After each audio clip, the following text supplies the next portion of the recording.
Morning students. आज हम लोग साइंस में chapter 5 acid bases and salts पढ़ेंगे। इससे पहले हमने हीट चैप्टर जो है वो डिस्कस किया था। पहला चैप्टर हमारा न्यूट्रिशन इन प्लांट्स था, then nutrition in animals. Next heat chapter, fibre to fabric, then heat. And today we are going to discuss about chapter 5, that is acids, bases and salts. So let's start. We use in our daily life a large number of substances such as lemon, tamarind, common salt, sugar and vinegar. Do they have the same taste? Let us recall taste of some edible substances listed in table 5.1.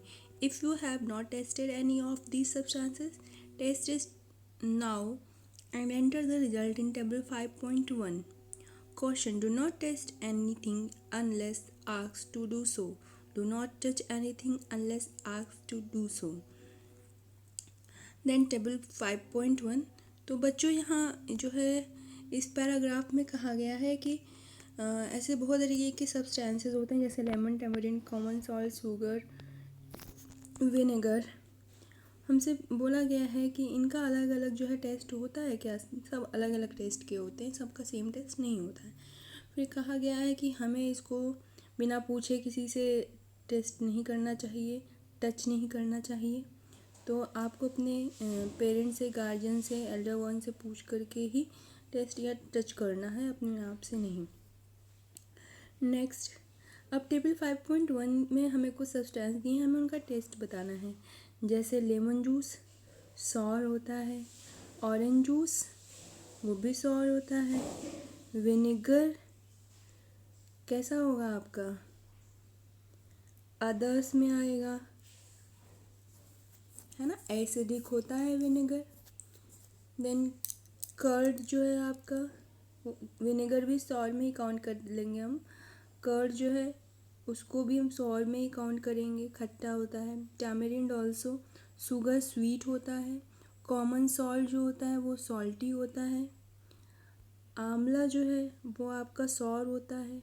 Baking soda bitter होता है। Grapes आपके sorry होते हैं। Unripe mango, कच्चे जो आम होते हैं, सॉर। कुकुम्बर बिटर होता है।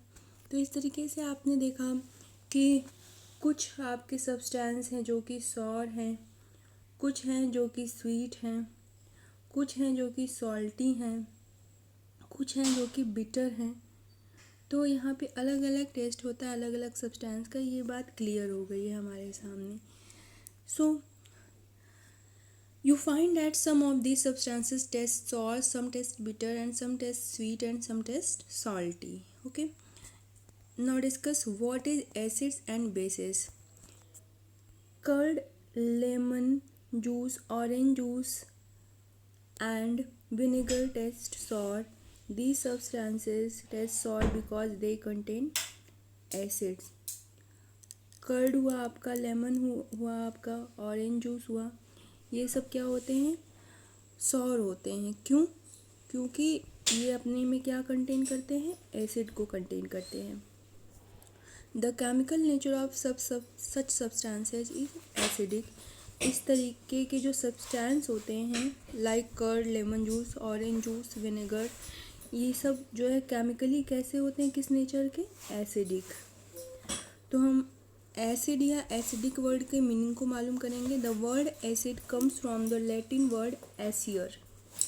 ये इम्पॉर्टेंट है, आप लोग इसे तैयार कर लीजिएगा कि जो आपका वर्ड है एसिड वो एक लैटिन वर्ड से आया है जिसका नाम है एसियर, विच मीन्स सॉर, जिसका मतलब होता है सॉर, खट्टा। The acids in these substances are natural acid. तो ये जो सब्सटेंसेस आपने टेबल 5.1 में देखे जो कि सॉर थे, ये एसिड नेचुरल एसिड कहलाएंगे। क्यों? क्योंकि ये हमें प्लांट से मिल रहे हैं। तो ऐसे कोई भी एसिड जो हमें प्लांट या एनिमल से मिलेंगे वो नेचुरल एसिड कहलाएंगे। What about baking soda? Does it also taste sour? If not, what is its taste? Since it does not taste sour, it means that it has no acid in it. It is bitter in taste. If you rub its solution between fingers, It feels soapy. Generally, substances like these, which are bitter in taste and feel soapy on touching, are known as bases. The nature of such substances is said to be basic. तो इस para में कहा गया है कि जो baking soda होता है उसका टेस्ट कैसा होता है, सॉरी होता है? नहीं, इसका टेस्ट बिटर होता है। अगर हम इस तरीके के सब्सटेंसेस जिनका टेस्ट बिटर होता है उनको अपने फिंगर्स के बीच में रख कर रब करते हैं तो जैसे सोप हमें फील कराता है, बिल्कुल उसी तरीके से ये बिटर सब्सटेंसेस भी फील कराते हैं। इससे पता चलता है कि जो भी सब्सटेंसेस जनरली सामान्यतः बिटर होते हैं टेस्ट में, वो सोपी नेचर के होते हैं टच करने पर, और उन्हें हम क्या कहते हैं, बेस कहते हैं। और उनका नेचर कैसा होता है, बेसिक। तो आपको यहाँ पर दो टर्म्स क्लियर हो गए हैं एसिड और बेस के बारे में, कि जो सब्सटेंसेस एसिडिक होते हैं नेचर में उन्हें हम एसिड कहते हैं, और जिनका टेस्ट कैसा होता है, सॉर। वेयर एज दूसरे सब्सटेंसेस जिनका टेस्ट बिटर होता है और वो बेसिक होते हैं नेचर में, टच करने पर सोपी फील देते हैं, वो क्या कहलाते हैं, बेस। तो एसिड और बेस के बीच में डिफरेंसेस 3 मार्क्स में आप लोगों से पूछे जाते हैं, डिफरेंस तैयार कर लीजिएगा। देखते हैं next para. If we can not taste every one substance, how do we find its nature. अगर हम हर तरीके के सब्सटेंस को टेस्ट नहीं कर सकते हैं क्योंकि वो हार्मफुल होता है हमारे लिए, अभी हमने इससे पहले क्वेश्चन में पढ़ा था, तो फिर हम कैसे उसके नेचर को पता करेंगे कि वो सॉर है, स्वीट है, सॉल्टी है या फिर बिटर है।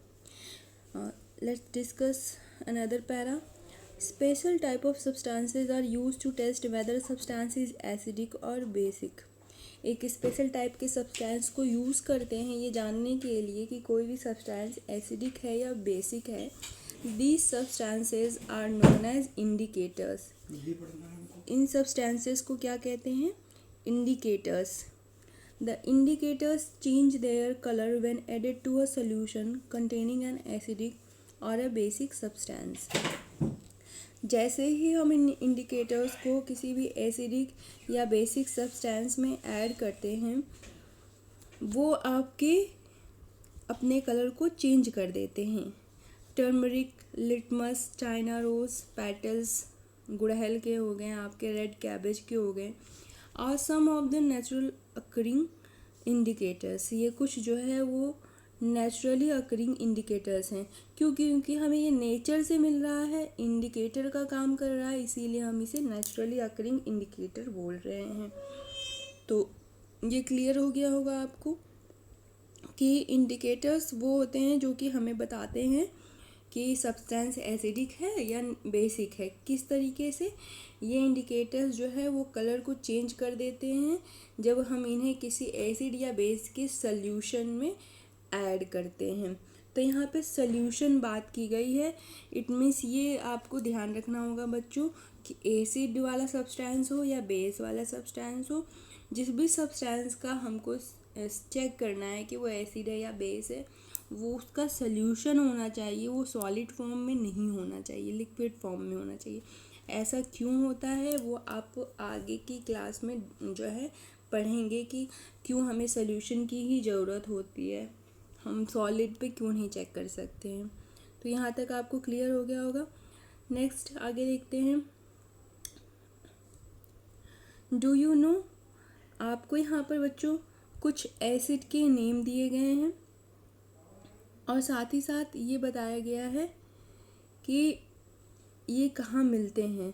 तो एसिडिक एसिड विनेगर में मिलता है, फॉर्मिक एसिड आंट स्टिंग, जो चींटी काटती है और लाल लाल हो जाता है वहाँ पे वो फॉर्मिक एसिड ही जो है हमारे स्किन पे डाल देती है काटने पर, जिसके कारण लाल हो जाता है। और तभी कहते हैं कि बेकिंग सोडा लगा लो या फिर कोलगेट लगा लो। क्यों?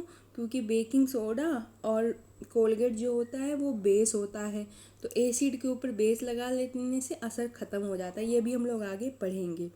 सिट्रिक एसिड, जितने भी सिट्रस फ्रूट्स होते हैं जैसे कि ऑरेंज हो गया, लेमन हो गया, इस सब में सिट्रिक एसिड होता है। लैक्टिक एसिड कर्ड में होता है, दही में लैक्टिक एसिड होता है। ऑक्सैलिक एसिड स्पाइनच पालक में आपका ऑक्सैलिक एसिड होता है। ओके, टोमेटो में भी ऑक्सैलिक एसिड ही होता है। एस्कॉर्बिक एसिड विटामिन सी आंवला में होता है, सिट्रस फ्रूट्स में होता है।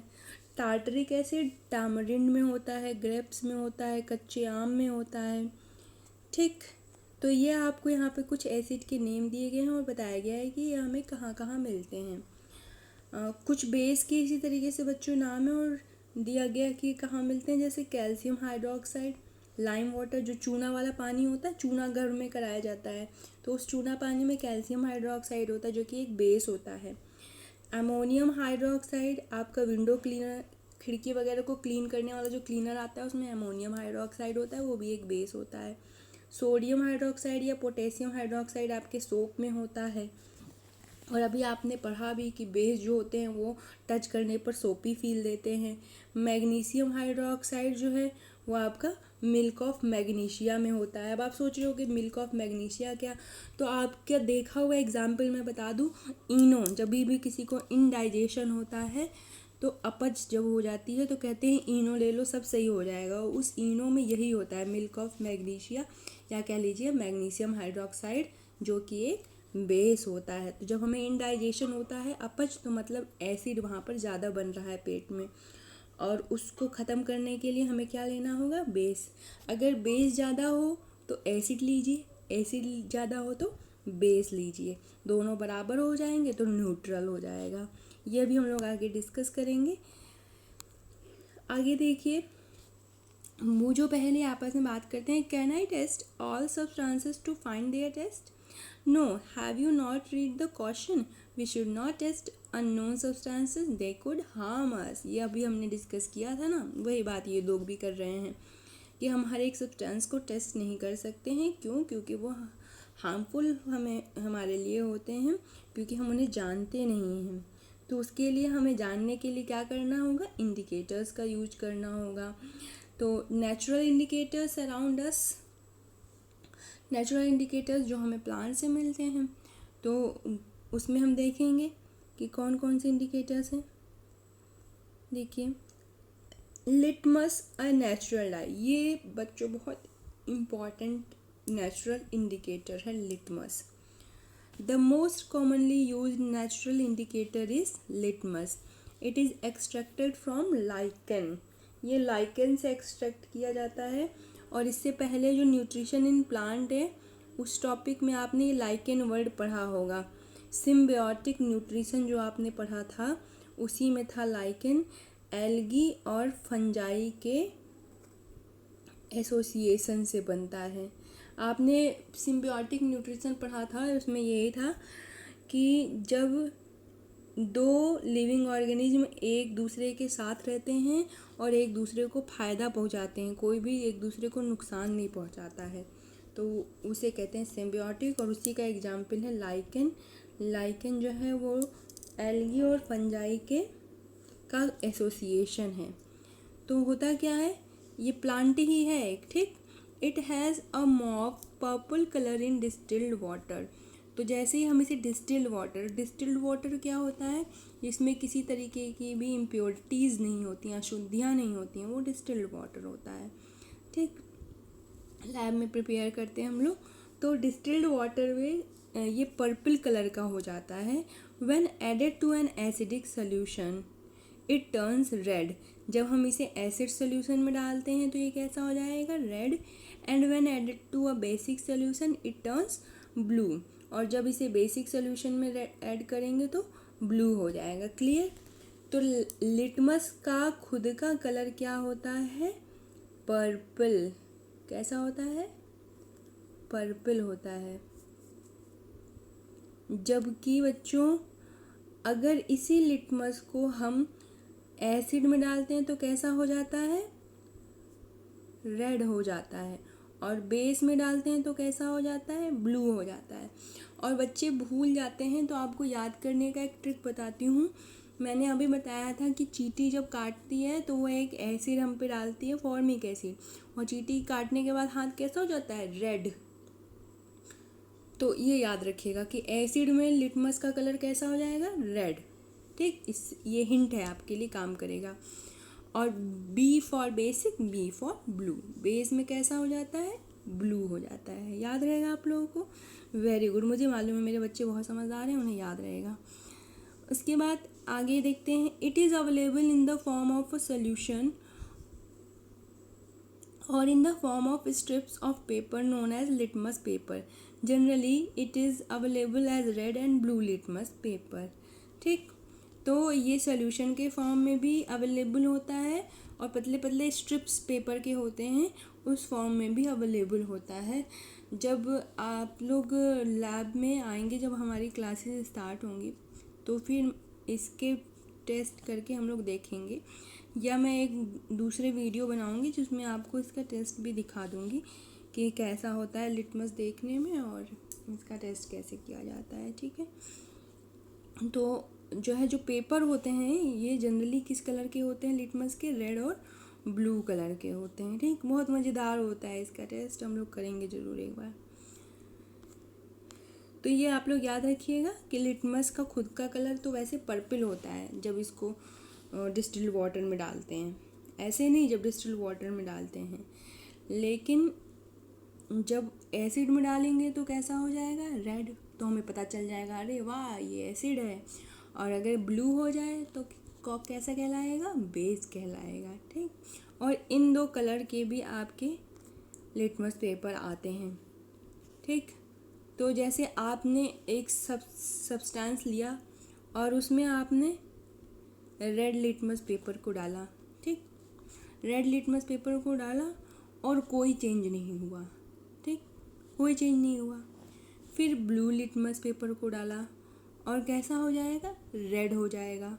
तो अगर रेड हो जाता है मतलब वो सब्सटेंस क्या है, एसिडिक है।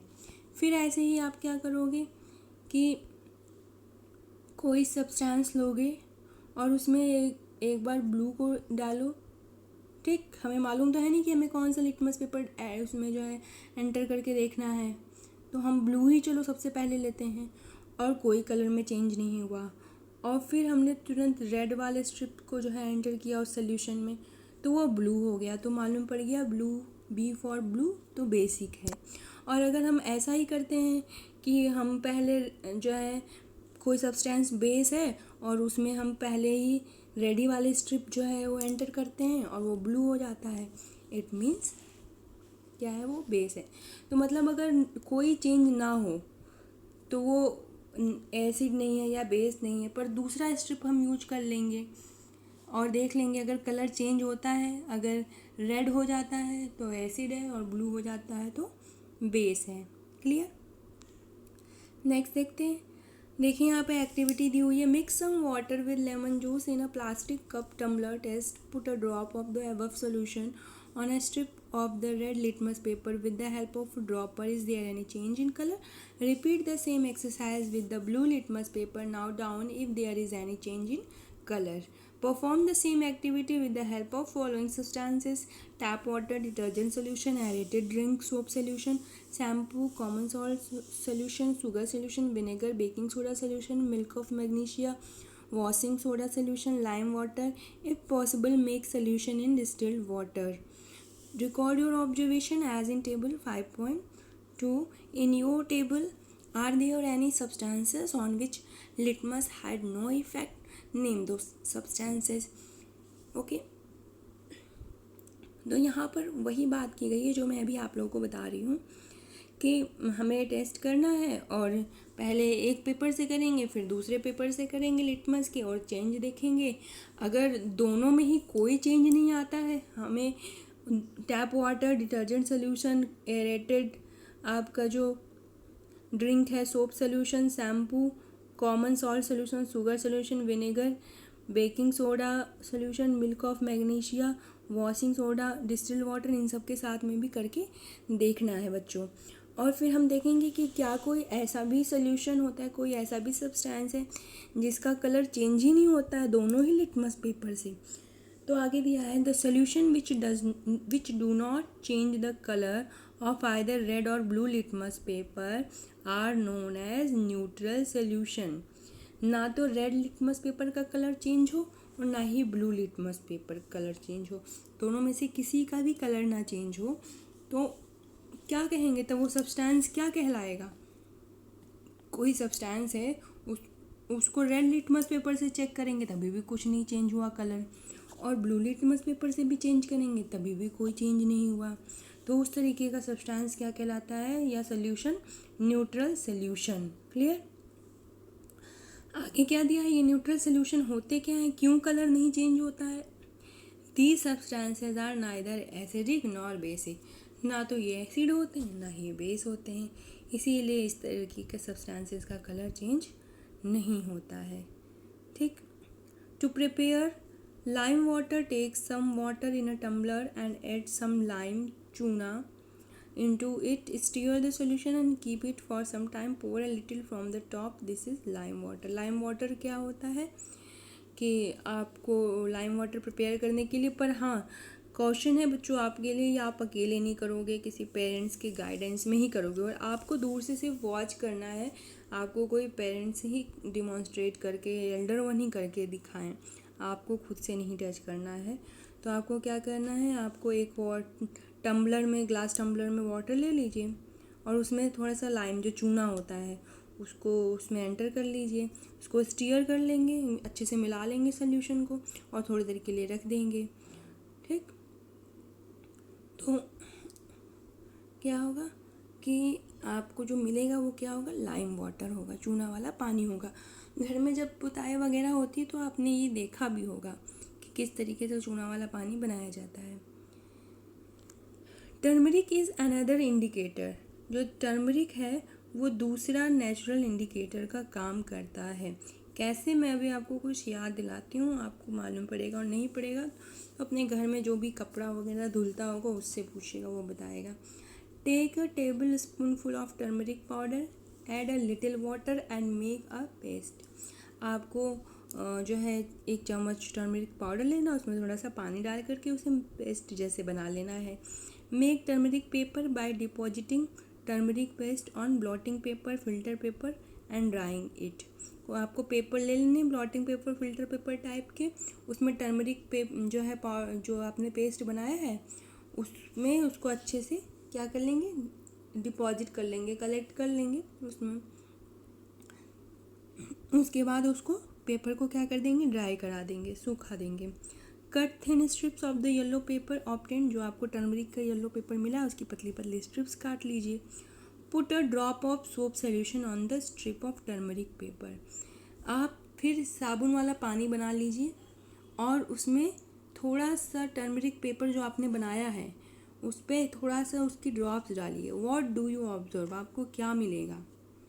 तो आप देखोगे बच्चों कि जैसे ही साबुन वाला पानी डालोगे आपका जो पीले कलर का टर्मरिक पेपर है ना वो रेड ऑरेंज जैसा हो जाता है।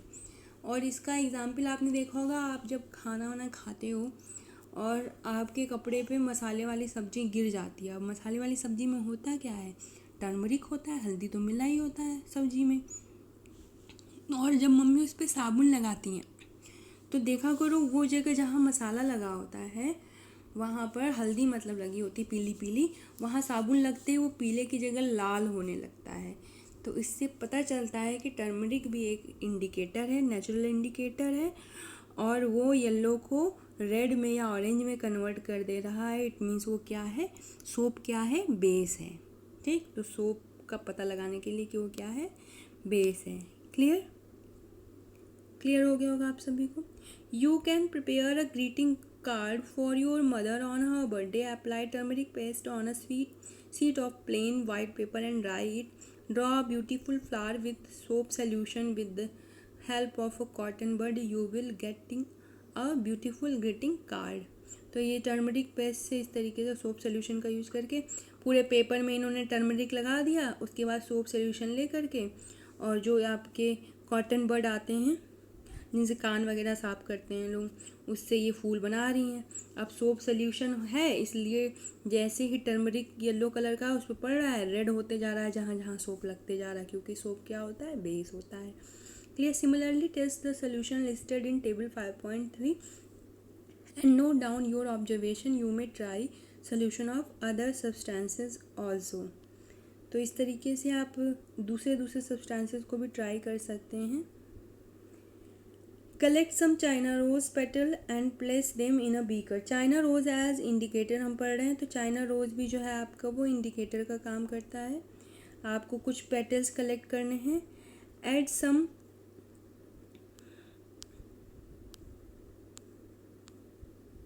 वार्म वाटर, आपको उसमें कुछ वार्म वाटर गुनगुना पानी मिला देना है। Keep the mixture for some time till water becomes coloured. थोड़ी देर के लिए पानी को रख देंगे जब तक जो है पानी कलर्ड नहीं हो जाता है। Use the coloured water as an indicator. अब जो कलर्ड वाटर है वो भी इंडिकेटर की तरह काम करेगा। इट मीन्स चाइना रोज भी क्या है, एक नेचुरल इंडिकेटर है। Add 5 drops of the indicator to each of the solution given in table 5.4। Table 5.4 में जो आपको दिए हुए हैं सोल्यूशन, ये आपको टेस्ट करना है। जैसे शैम्पू हुआ, लेमन जूस हुआ, सोडा वाटर हुआ, सोडियम हाइड्रोजन कार्बोनेट सोल्यूशन, इसी को बेकिंग सोडा भी कहते हैं, विनेगर हुआ, sugar solution, common salt solution, इनको आपको टेस्ट करना है इस चाइना रोज इंडिकेटर से। तो इनिशियल कलर, फाइनल कलर, पहले तो जैसे ये दिखते होंगे वो कलर आप लोग लिख लीजिएगा। Shampoo, lemon juice, soda water, इन सब के सोल्यूशन का पहले जो कलर होगा वो लिख दीजिएगा। और जब आप इनके ऊपर ये चाइना रोज वाला इंडिकेटर जो आपने बनाया है गर्म पानी में, उसको डालने पर जो कलर में चेंज होता है या नहीं होता है वो आपको यहाँ पे लिखना है। करेक्ट। तो ये एक्टिविटी आप लोग करके देखिएगा with the help of your parents. कोई भी अकेला ये एक्टिविटीज़ को नहीं करेगा।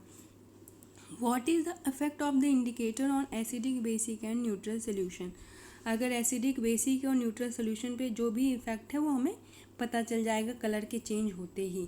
China rose indicator turn acidic solution to dark pink. अब बता रहे हैं कि जो चाइना रोज है इंडिकेटर, वो एसिड को डार्क पिंक में बदल देता है, मैजेंटा में, और बेसिक को ग्रीन में बदल देता है। अगर बेस होगा तो उसे ग्रीन में चेंज कर देता है। Clear.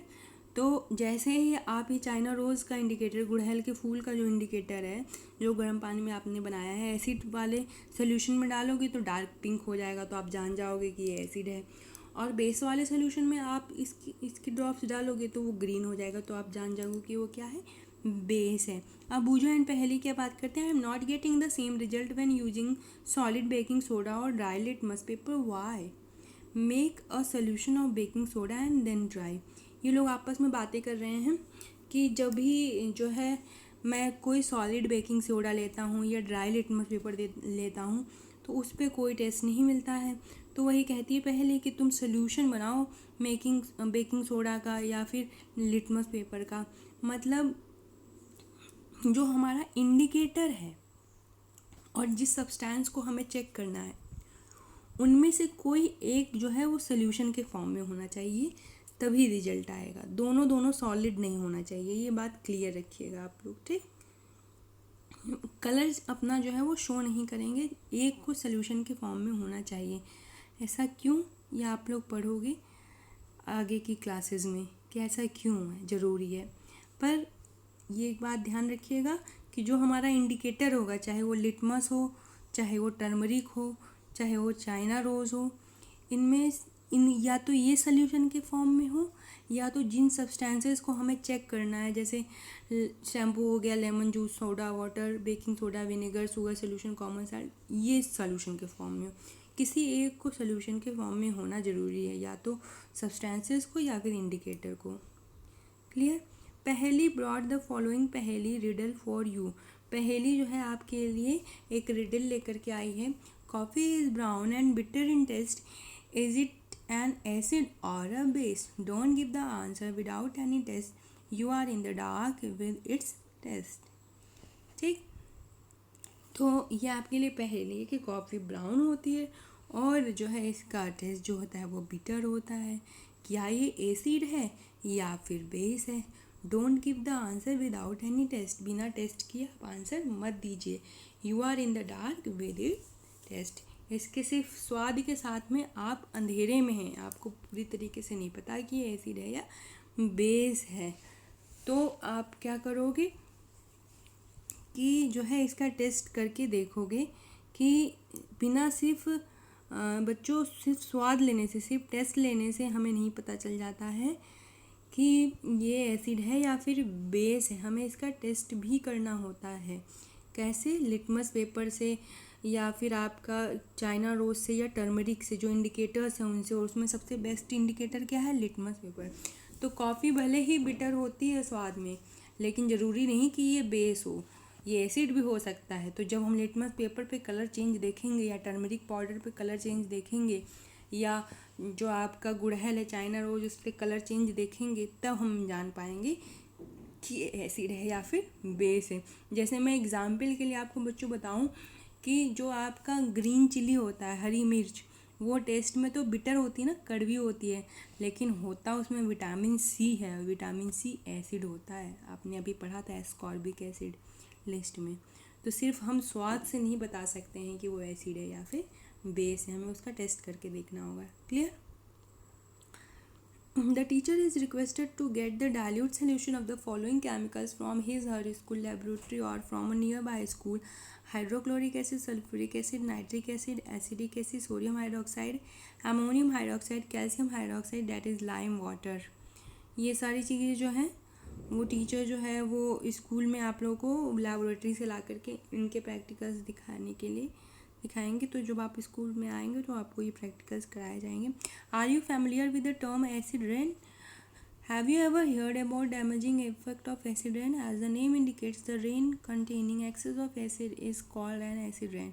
Where do these acids come from? The rain becomes acidic because carbon dioxide, sulfur dioxide, nitrogen dioxide, which are released into the air as pollutant, dissolve in raindrops to form carbonic acid, sulfuric acid, and nitric acid respectively. Acid rain can cause damage to building, historical monuments, plants, animals. तो क्या आपने acid rain का कभी नाम सुना है? हाँ, हमारे इंडिया में, इनफैक्ट यूपी में अगर हम बात करें तो मथुरा जो है, वो जो ताजमहल है वो एसिड रेन के कारण ही फेमस है। एसिड रेन को मार्बल कैंसर बोलते हैं। क्यों? क्योंकि जो ताजमहल का वाइट कलर है वो धीरे धीरे येलो और ब्राउन होते जा रहा है और वो ताजमहल जो है वो डैमेज होते जा रहा है। क्यों? क्योंकि पास में ही मथुरा की ऑयल रिफाइनरी है, जिससे हार्मफुल जो है गैस निकलते हैं, पॉल्यूटेंट निकलते हैं, जिसमें आपका carbon dioxide, sulphur dioxide, nitrogen dioxide होता है। और जब ये हवा में तो होते ही हैं, और जैसे ही बारिश होती है तो ये रेन ड्रॉप्स के साथ में मिल जाते हैं, ये हार्मफुल गैस, और carbonic acid, sulphuric acid, nitric acid बना देते हैं। और तभी ये क्या कहला जाते हैं? Acid rain. एसिड, अब ये जो गैसेस हैं वो रेन के साथ मिल करके एसिड बना देते हैं, इसीलिए एसिड रेन। और ये क्या होते हैं? हार्मफुल होते हैं। किसके लिए? बिल्डिंग्स के लिए, हिस्टोरिकल मॉन्यूमेंट्स, प्लांट्स और एनिमल्स के लिए, सबको डैमेज कर देते हैं। Clear? Caution: great care should be taken while handling laboratory acid and bases because these are corrosive in nature, irritating and harmful to skin। तो जब लैब में हम प्रैक्टिकल करते हैं तो जो नाइट्रिक एसिड होता है, हाइड्रोक्लोरिक एसिड होता है, सल्फ्यूरिक एसिड, इन्हें हमें जो है ग्लव्स वगैरह पहन करके हैंडल करना चाहिए। और क्यों? क्योंकि ये कोरोसिव होते हैं नेचर में और हमारे स्किन को जो है वो जला देते हैं, इसलिए। Demonstrate the effect of the 3 indicator on each of this solution, record your observation in table 5.5। तो जो टेबल 5.5 है उसमें हमें इनके जो है ऑब्जर्वेशन को क्या करना है? रिकॉर्ड करना है। ये दिया हुआ है आपको। लिटमस पेपर का इफेक्ट जो है हाइड्रोक्लोरिक एसिड पे, टर्मरिक पाउडर का, चाइना रोज का, इन सब का देखना है। तो ये तो अभी आप कर नहीं पाओगे क्योंकि अब ये तो ऑनलाइन स्टडीज़ आप कर रहे हो, तो घर में तो अवेलेबल होती नहीं, और घर में करना भी नहीं चाहिए आपको। With the help of teacher ही करना चाहिए, क्योंकि ये एसिड जो होते हैं वो नेचुरल एसिड नहीं है, ये हार्मफुल हैं, मिनरल एसिड्स। तो इन्हें आपको टीचर के हेल्प से ही करना है। ठीक, आगे देखते हैं। Neutralisation: we have learn that acid turn blue litmus red and basis turn red litmus blue. Acid जो है वो ब्लू लिटमस को रेड बना देते हैं तो एसिड कहलाएंगे, और बेस क्या होते हैं? जो रेड लिटमस को ब्लू कर दें। Let us see what happens when an acid mixed with a base. क्या होगा जब किसी एसिड को बेस के साथ में मिला दिया जाए? We are going to use an indicator you have not use so far, it is called phenolphthalein. हम अब ऐसे इंडिकेटर को यूज़ करने जा रहे हैं जिसका नाम है फिनेप्थलीन, जिसके बारे में इससे पहले आप नहीं जानते हो। To be demonstrated by teacher in the class Fill 1/4 of a test tube with dilute hydrochloric acid. Note down its color. Note down the color of phenolphthalein solution also. Add 2-3 drops of the indicator to the acid. Now shake the test tube gently. Do you observe any change in color of the acid? Add to the acidic solution a drop of sodium hydroxide solution by a dropper. Stir the tube gently. Is there any change in the color of the solution? Continue adding the sodium hydroxide solution drop by drop while stirring till the pink color just appears. Now add 1 more drop of dilute hydrochloric acid. What do you observe? The solution again become colorless. Again add 1 drop of sodium hydroxide solution. Is there any change in color? The solution again becomes pink in color. It is evident that when the solution is basic, phenolphthalein gives a pink color. On the other hand, when the solution is acidic, it remains colourless. तो ये last line जो है वो important है बच्चों. क्या कह रहे हैं कि फिनैप्थलीन हम लेंगे जो कि आपका फिनैप्थलीन ले रहे हैं जो कि आपका इंडिकेटर की तरह काम कर रहा है. एक टेस्ट ट्यूब में हम ले लेंगे और उसमें क्या करेंगे, एसिड को जो है एसिड की कुछ बूंदें डालेंगे. तो हम देखेंगे कि वो कलरलेस ही है, कलर में कोई चेंज नहीं हो रहा है. फिर हम क्या करेंगे कि सोडियम हाइड्रोक्साइड जिसे हम सोप सोल्यूशन भी कहते हैं उसकी कुछ बूंदें हम डालेंगे तो देखेंगे कि ये पिंक कलर का होते जा रहा है. फिर हम क्या करेंगे, कुछ बूंदें एसिड की डाल देंगे तो ये पिंक कलर फिर से डिसअपीयर हो जाएगा, फिर से कलरलेस हो जाएगा. फिर से हम कुछ बूंदें जो है सोप सोल्यूशन मतलब बेस की डालेंगे तो फिर से पिंक हो जाएगा. तो इस तरीके से इस टेस्ट से हमें पता चल जाएगा कि फिनैप्थलीन जो इंडिकेटर है उसमें एसिड का कलर जो है वो कलरलेस है. एसिड में जब इसको चेक करेंगे तो कलरलेस हो जाएगा और अगर हम बेस में चेक करेंगे तो वो पिंक कलर का हो जाएगा. तो फिनैप्थलीन में अगर पिंक कलर आता है तो बेस है, वो कलरलेस होता है कोई कलर नहीं तो क्या है, एसिड है. तो ये एक इंडिकेटर था बच्चों. Next, when an acidic solution is mixed with a basic solution, both the solution neutralize the effect of each other. When an acid solution and a base solution are mixed in suitable amount, both the acidic nature of the acid and the basic nature of the base are destroyed. The resulting solution is neither acidic nor basic. Touch the test tube immediately after neutralization. What do you observe? In neutralization reaction, heat is always produced or evolved. The evolved heat raises the temperature of the reaction mixture. तो कह रहे हैं कि जब भी एक acidic solution को हम बेसिक सोल्यूशन के साथ में मिक्स करेंगे तो दोनों जो है एक दूसरे के इफेक्ट को क्या कर देंगे, न्यूट्रलाइज कर देंगे. तो एसिड सोल्यूशन और बेस सोल्यूशन को एक हमें सूटेबल अमाउंट में ही मिलाना है, जितना एसिड उतना ही बेस होना चाहिए, जिससे दोनों एक दूसरे के नेचर को क्या कर दें, ख़त्म कर दें. एसिड बेस के नेचर को ख़त्म कर दे, बेस एसिड के नेचर को ख़त्म कर दे और दोनों आपस में क्या हो जाए, न्यूट्रल हो जाए. तो जो रिजल्टिंग सोल्यूशन हो वो ना तो एसिडिक हो ना बेसिक हो. ठीक. Touch the test tube immediately after neutralisation. जैसे ही जब ये प्रोसेस होती है उसके तुरंत बाद जब आप एसिड और बेस को आपस में मिलाते हो और ना वो एसिड रह जाता है ना बेस, उसके बाद आप टेस्ट ट्यूब को टच करके देखिए तो टेस्ट ट्यूब जो है वो हल्का सा गर्म होगा. क्यों? क्योंकि न्यूट्रलाइजेशन रिएक्शन में हमेशा हीट जो है वो प्रोड्यूस होती है, तो इसलिए टेस्ट ट्यूब हल्का सा गर्म हो जाएगा और आप जान जाओगे अच्छा हाँ सही बताया था मैम ने, इसमें तो जो है हीट रिलीज हो रही है और टेम्परेचर जो होता है वो रेज बढ़ जाता है, इस कारण से टेस्ट ट्यूब हल्की सी गर्म हो जाती है. न्यूट्रलाइजेशन रिएक्शन और new substances form, this is called salt. तो जो हम घर में सॉल्ट खाते हैं, नमक, वो इसी रिएक्शन के द्वारा बनती है न्यूट्रलाइजेशन. जब हम एसिड और बेस को आपस में मिलाते हैं तो उससे जो सब्सटेंस फॉर्म होता है वो क्या होता है, सॉल्ट. क्लियर. सॉल्ट में बी एसिडिक, बेसिक और neutral in nature. Thus neutralization can be defined as follows. The reaction between an acid and a base is known as neutralization. जब हम एसिड और बेस को मिला के बीच में रिएक्शन कराते हैं तो न्यूट्रलाइजेशन कहलाता है. उससे होता क्या है, salt and water are produced in this process with the evolution of heat. तो एसिड और बेस को मिलाया तो सॉल्ट और वाटर जो है वो प्रोडक्ट में बना और साथ ही साथ हीट रिलीज होती है. ये पता करने के लिए हम टेस्ट ट्यूब को टच करेंगे तो देखेंगे कि हल्का सा वो गर्म है, इट मीन्स हीट इवॉल्व हुई है. तो following reaction is an example of neutralisation reaction. देख लीजिए, एसिड के रूप में हमने हाइड्रोक्लोरिक एसिड लिया है, नाम से क्लियर है, HCl, और बेस के रूप में हमने सोडियम हाइड्रोक्साइड लिया है.